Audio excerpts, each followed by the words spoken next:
शिक्षकों बदली प्रतिवाद रे रास्ता को ओह्लाई छात्र छात्री स्कूल गेट रे ताला पकाइबा सह निया जाली शिक्षा वर्ष अधारे शिक्षक बदली को हजम करि पारि नाहंती स्कूल पिला। 2 दिन तले गंजाम जिला शिक्षाधिकारी पक्षरु विभिन्न स्कूल शिक्षकों बदली तालिका प्रकाश पाइबा परे बदली को विरोध करी पिला माने प्रतिवाद जणाइछंती।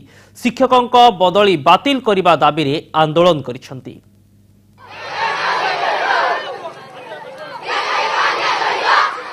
रास्ता को ओह्लाई कुनी कुनी छात्र छात्री स्कूल गेट रे ताला पकाइबा सह रास्ता रे निया जाली ब्रह्मपुर रे ताती उठी स्कूल पिला। दाबी होउची सेमानक स्कूल शिक्षकों बदली बातिल करा जाऊ।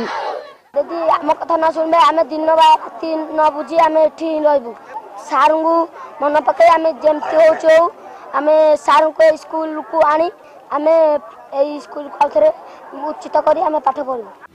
सेही भली खलीकोट ब्लॉक बी गंडापल्ली ग्रामर यूपी स्कूल रे देखिबा को मिलिछि समान अवस्था।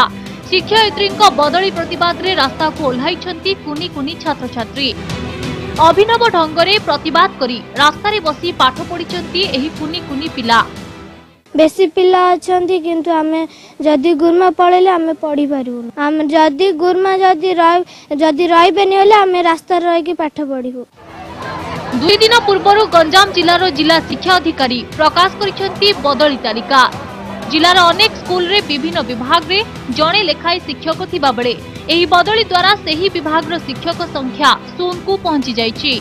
आउ किछि स्कूल रे छात्र छात्री संख्या तुलन रे शिक्षकों संख्या खूब कम थिबा बेले एही बदली शिक्षकों संख्या को आहुरी कमाई दैछि। ब्रह्मपुर आलोक साहू को रिपोर्ट, कनक न्यूज।